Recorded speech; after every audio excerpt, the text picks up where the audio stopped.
Welcome to Forum 360, where we have a global outlook from a local view. I'm your host, Leah Love, and today we have Deborah Shapiro of magazine. She is a magazine collage artist. So today we're going to talk about how it's never too late to start and follow your passion. Welcome, Deborah. Thank you, Leah. So tell me a little bit about your artwork and your business. Okay, so I'm a magazine collage artist, which means I take magazines, rip them up in little pieces, and I use that as my paint. So all my artwork, you would see from a distance, you kind of think it's a painting, but when you get up close, you'll see all kind of little images and all kind of little things in it. So it makes it a little bit more interesting. Okay, how long have you been doing that? I've only been doing this for about 5 years now. Okay, 5 years. And how I kind of got started with that, I had been a videographer for 35 years, and I did stuff for local corporations and History Channel and A&E and all these different places. And then 5 years ago, I had to get a double jaw surgery. And I had 2 surgeries, and both of the times I was laid up for a few months, was on a liquid diet, and my mother gave me a bunch of magazines as I was recovering, just something to look at. And I just kind of thought they were colorful, and I started ripping them up and playing around with it and start making these collages. And you know, my husband would show them to people, and I was like, oh wow, that's really different. So then it got in my head, like, maybe I should do something with this, and that's just kind of took off from there. Took off from there, wow. How long did it take you to sell your first piece? Well, let's see, I probably, when I first realized I wanted to do this and try to make a living out of it and kind of fade away from video, I first kind of made myself a goal. I was going to do 50 pieces and learn everything I could about the art business, because it's totally different from the video business. And the second year is when I started doing art shows. And really the first art show I did, as I was setting up, someone came in my booth and bought a piece before I was done setting up. Okay. And then about an hour later, somebody else bought a piece. So that was like super encouraging, because I had no idea if anybody would buy anything. Yeah. Okay. So where do you find your inspirations from? Inspiration for my collage pieces? Mm-hmm. Okay, so I try to do something that relates to my life, because that's one thing I like when I go to art museums or galleries, especially museums. You see something from the 1500s, and I look at how they're dressed and what they're about, and I think kind of, well, this is what's the artist's life. Mm-hmm. So I try to be true to myself. So I have animals. I have 2 dogs, 2 cats. So I do a lot of animals. I love animals. And then also, I kind of say, as part of my suburban lifestyle, you know, me and my friends, we like to drink wine and drink coffee. So you'll find a lot of just kind of common everyday things that I could relate with. Okay. And would you say that you were passionate about what you did before, as passionate as you were before as you are now about what you're doing? I'm way more passionate about this. I did have art like when I was a young kid through grade school, but I graduated in 1981, so this is before the internet, and I really didn't see a way to become an artist making money back then. So I went into the video business, and I really enjoyed it. I had an opportunity to like go in the salt mines that are Lake Erie and fly in helicopters and do a lot of fun things I probably never would have done had I done some desk job.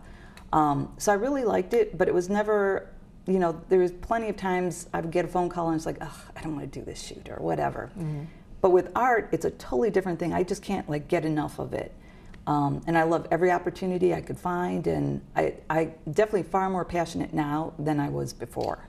So tell me about that transition period where you were working as a videographer and you were like, okay, I think it's time for me to transition, or were you just thinking, I'm just gonna go ahead and go?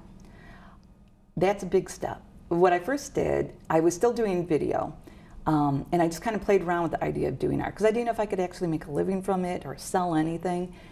So I worked really hard, because I was still doing a lot of video, and then on weekends or evenings, whenever I could, I would try to do some art and try to get into some art shows. When I finally started making more money doing art, I really had to dedicate more time to it. So there did come a point where I started turning down some shoots, and that was a really scary thing to do. But I did it, and then really just about a year and a half ago, I got rid of my website for my video business, and I stopped describing myself as a videographer, and I just described myself as an artist. So it was a slow transition. I would say probably about like a 3-4 year period before I totally embraced the fact that I'm an artist and this is what I'm doing. So it was a slow period to It do was a that. slow period to Yeah. do. Okay. What did you fear most? What I feared most as I was transitioning, like if anybody would actually like my art, you know, I mean, because it's really part of your soul that you put into your artwork. It's like your own personal baby. So it's, when you hear someone critique it, it really kind of like stabs you. Yeah. So I was kind of worried that, you know, will people actually like my artwork? And it takes a while to build up that tough skin. And I kind of came up with a way of, I read someplace about the 25% rule. If you ever heard that, where like 25% of the people in this world will absolutely love everything you do. Another 25% will like you, but they could be easily persuaded not to like you. There's another 25% that don't like you, but they could be persuaded to like you. And then there's another 25% that will never ever like you. It's just kind of like the law of gravity. So when I've had a few people come into my booth and they'll say like, oh, I could do this or whatever, you know, at first that kind of hurt me, but I realized those are probably that 25% that will never like me, and I'm not going to worry about it. You know, they're not. I'm not going to waste my time on that. That's a good attitude to have, because I think that's one of the things in business that they really don't prepare you for, is that customer that will not like your stuff, or maybe an irate customer or something like that, but being able to handle that criticism gracefully, I should say. Right. And you also have to realize not everybody's your customer, because I really realize not everybody's going to like my artwork. I have some friends that they don't have pets or anything, and for a long time I was doing just nothing but animals, and they told me how much they love my artwork, but they don't care for the animals. So I realized not everyone's my customer, and I'm not going to appeal to everybody, but there are enough people out there that really like what I'm doing, and those are the people I'm going to concentrate on. Good. So what have you learned about yourself during your transition that maybe you didn't necessarily think about yourself before, you know, to get stronger, just some different things about yourself that you learned? I think through the art, I have really kind of called on things I've learned throughout my career. As far as getting up and speaking in front of people, I used to have to do that and I was so nervous. And now I'm learning like how to be more comfortable doing that. And I'm kind of learning that just to have more confidence in myself.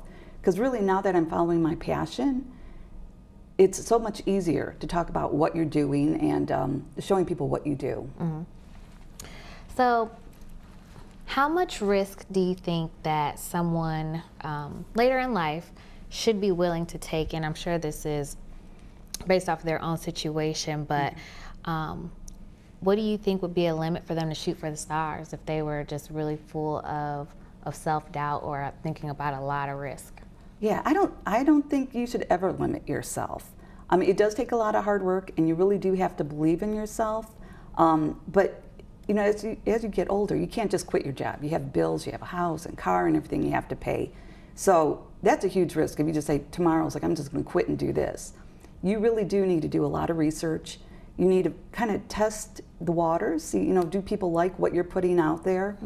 And especially if you're doing it by yourself, you don't have a staff of people to help you or anything, it's going to take longer. And you just have to keep that in mind. But if you keep, I believe the more you keep doing something, the world is going to start showing you the way. More opportunities are going to open up. So you just really have to put yourself out there, you know, and see what comes along. Absolutely. So what does a perfect workday look like for you that you're working towards? Okay, well, my perfect workday, this is how my average workday is. Usually I get up in the morning, have coffee, walk the dog, but then I work on my social media. You know, I'll try to post whatever I can, wherever. If I have any print orders, I kind of take care of all those type of things. That's kind of like that left brain part of me that does the technical stuff. But the afternoons, I do art. I work on art all afternoon, and I love that. What's been your biggest learning curve or challenge? Yeah, as far as a challenge goes, it's really just kind of learning the business side of the art, because I really didn't know anything about it. What I had before was a service business, and now this is like a product. And there's a whole different way of selling things, and especially today.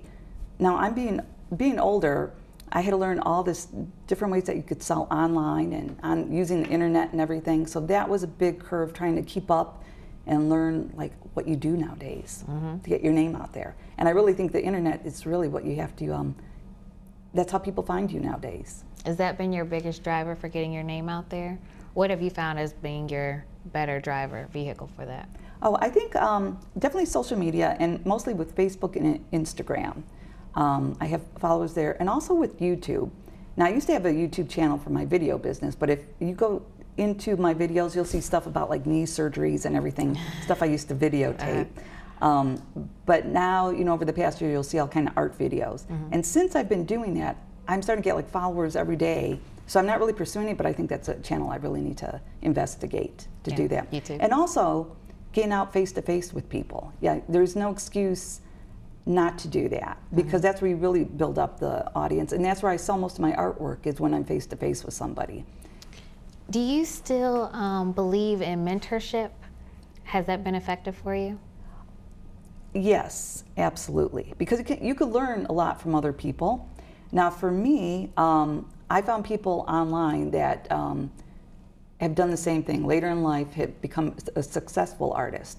So I search out these people, and I will like read everything I can about them. I haven't necessarily contacted them or anything, but I'll read everything I can about them, and usually they have videos and blogs and everything. But that's really helped me, because you could kind of learn over some of their stumbling blocks, and you kind of know what to expect and everything. So yeah, I think mentorship is a good thing. A good thing. All right, if you're just tuning in, we are talking to Deborah Shapiro today, and we're talking about how it's never too late to follow your passion, and I'm your host, Leah Love. So, now you are 55, and a fabulous looking 55. Thank you. So, how do you deal with the disappointments and the naysayers, and specifically people who are in your families or close friend circle who say, it's too late for you, you're too old for that? How do you deal with that? For me, I did have that, where someone once told me that I'm too old to become an artist and I don't have the right art background. And this was somebody in the art world.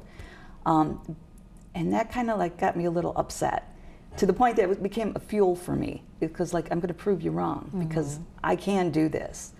As far as family members and friends and all that, I do have some people that are like surprised, like when they heard that I'm going for this, I'm going to do it. They're like, wow, that's really kind of gutsy to do that. But it just fuels me more. That it's like, I can do this, and I will prove people wrong. So. Do you have like a motto in your head that you tell yourself sometimes when you're like feeling discouraged or? No, but I do go online, and I'll even just reading quotes, even though I know that sounds kind of silly. And before I did art, I always thought like quotes are like whatever. But now I really kind of believe them. Reading some things that make me think like, yeah, I could do this too. And it's really believing in yourself, and believing that you kind of visualize what you want to be, and then you work backwards from there. It's like, how am I going to get there? And you just kind of stay focused on your plan to get there. Absolutely. So if someone doesn't know exactly what their passion is, how would they go about figuring that out? I take a lot of webinars and online classes and so forth, and somebody had this one little model of how to figure that out. And basically what you kind of do is think about what your values are, what's important to you, and then think about what you're really good at. And then you also think about the third like little circle she had was like, what are your interests? And then take a look at that and see if you could kind of combine all those things. And you probably find your passion in there, because you want things that are true to yourself and whatever skills you have. I believe that all of us are gifted in one way or another. Now, being art or music, it's kind of easy to see what that is, but other people are gifted with numbers or the gift of gab or whatever. And I believe our gift is not for us to keep to ourselves, but to share with others, to share with the world. And I think if you could share your gift, you're going to be happier, and the world needs your gift. So you really just need to kind of follow what you were meant to do. Absolutely. So, what's been your proudest moment yet? Well, I think the proudest moment was probably the first couple pieces that I sold, because that just proved to me is like, yes, I can do this. But it's also nice to make my mother happy. She sees me, all these things that I'm doing, and I know she's proud of me, and still that little girl in me that, wants your mom to be happy with it. So, What's been your favorite piece that you've done so far? I have this leg series, which is actually me. I have my husband take a photo of me, and my legs are crossed, and I have about 6 pieces, but each one tells a story. And what I like about that, because the other ones, you know, there's a cute little animal, it's a cute dog or cat, and that's all it is. But this, I could tell, I'll be holding things like a coffee cup, or when I did about the presidential election from 2016. So they have more meaning to them. There are a lot of people, they're interested in what they're about, but they don't necessarily want to buy them. But I like being able to tell a story. It's my own personal project for myself. So I like those. So what do you say to people who are in your age bracket, they don't have any formal education, and they feel like they can't move or go after their passion because they don't, you know, quote unquote, have the right education level? Okay, well, I think they need to open their mind, because today with the internet, you can learn anything. I don't really think you need a formal education. Unless you're becoming an engineer or a doctor, then absolutely you need that. As for art and many other businesses, there's so much you can learn online, and you really have to keep up with it because the world is changing, technology is changing. So just research anything that comes to your mind, anything related to what you want to do, and you will find tons of people out there, you know, read their stories. But take online classes, and a lot of them are free. I mean, you don't need money to educate yourself nowadays. Which is true. Did you use anybody like SCORE or any of those organizations to do like the business side, or do you think that you already kind of knew a little bit about that? I knew a lot of that from doing my video business. I did go to SCORE like a long time ago when I started my own video business. After working for corporations, in 2000 I went out on my own. But I took a lot of that knowledge that I had over the years and applied that to my art business. So I knew how to work with customers and do all the accounting side of it and the marketing and so forth. Although the marketing is different, you know, because now I'm doing it all online. But I really didn't go through much of that. Although I do belong to like a women's group for women entrepreneurs, which I think it's good to be around other people that are trying to better themselves too and have their own businesses, because you'll learn a lot from that too. So how did you find that business? I would attend, I went to I found on Meetup a bloggers group, and I met with these bloggers, and then one of the people in the bloggers group told me about this other group, so that's when I went to that. And then still, there's some things right here in Akron that I'll go to, like an Akron Entrepreneurs group, which is tomorrow. So I'll look for anything, mostly through Meetup, you can find a lot of things. Okay, Meetup's been your go-to? Yeah, and once you start to know people, then you'll find they'll tell you about other things too. Okay. What have been some of your favorite books for education in general? My favorite books are probably from Napoleon Hill, who was from the 30s, and he wrote like How to Think and Grow Rich, which is, it sounds like it's a get rich scheme, but it's not. It's really what you think you become. And he kind of lays out a plan of how you should really figure out what you want to do and create an action plan and how to follow through with that, and how to read every single day, you know, your thing that you want to desire.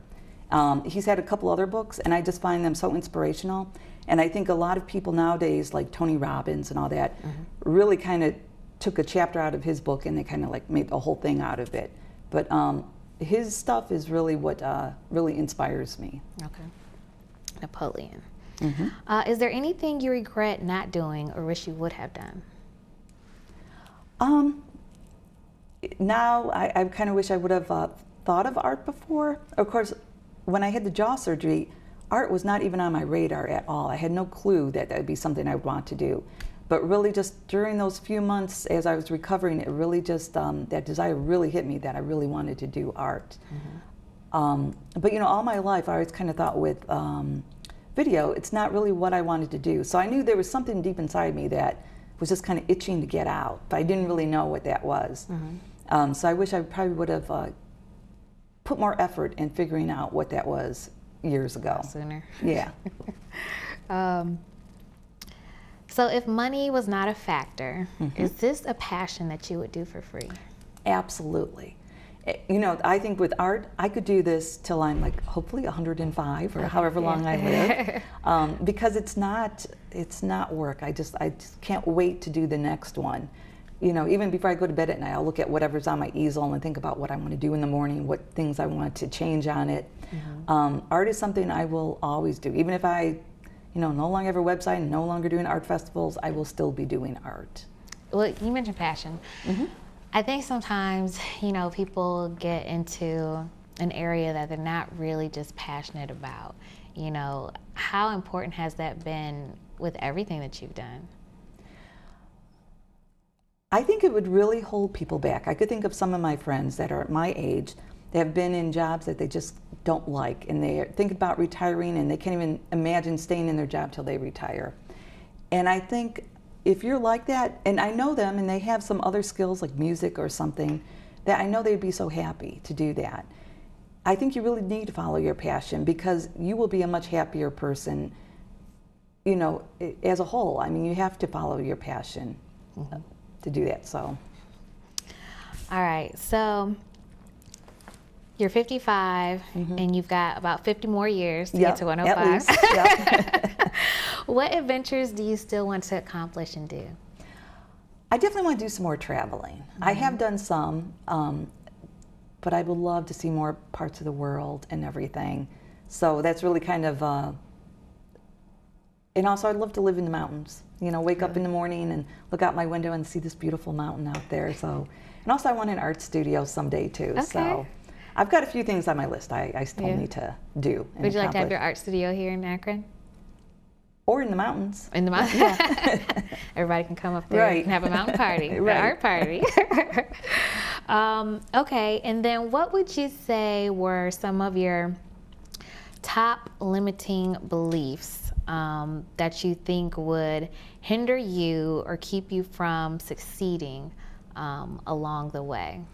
I think I've overcome a lot of them over the years, but when I was younger, I was definitely very shy, more introverted, and I kind of always thought that nobody really cared about what I had to say or what I had to offer. That took many years to kind of overcome that. And with art, I think it's even brought me out more, because I'm really just showing the world my true self. In every picture I do, everything, it's really me. And I think it's really helped me overcome a lot of that. Okay. And also doing like TV shows like this. If you could be remembered for two things, what would they be? Well, one, I think everybody wants to be remembered for something. You want your time on this earth to have some kind of lasting impact. So I see that with my artwork. My artwork will hopefully outlive me, and there'll be somebody somewhere that says, "Oh yeah, that was that artist, Deborah Shapiro." Yeah. So that would definitely be one of them. The other thing I think is just that people remember that I was a nice, kind person. I want to be known as someone would like to get to know. Okay. Yeah. What are some of your favorite spots in Akron? Favorite spots in Akron. Now, I grew up in the Cleveland area, so I came down here about 15 years ago. I live over by Fairlawn. So what I really love about where I live is I'm really close to the Cuyahoga National Valley.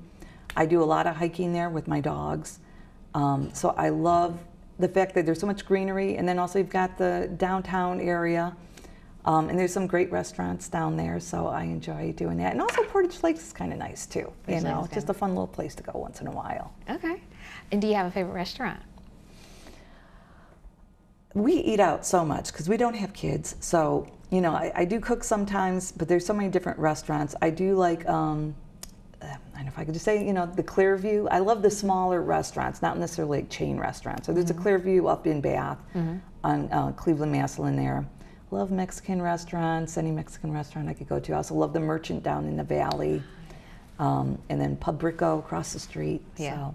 Okay, in your last minute, what would be your advice to someone who is listening right now and they are thinking about following their passion, or they're just not even sure if that's even on the radar? What would you tell them? You have to follow your passion. Absolutely. I mean, do whatever you can. Think about what you really want to do. If you don't know what that is, and if there is something, life is short. I mean, we don't know if we'll be here tomorrow. And I think that had a lot to do with my jaw surgery. It really made me think that, what am I doing here?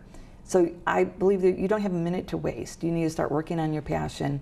And even if that's just doing a little something every single day, that's going to grow into something big. So do whatever you can and just start doing what you need to do. Do what you need to do. Yep. Well, we want to thank you for joining us today with Miss Deborah Shapiro. Thanks for having me. We appreciate your artwork and we look forward to seeing it. How can somebody contact you? You could find me at deborahshapiroart.com and you can see all my artwork there. And I have all my links to all my social media too. Okay.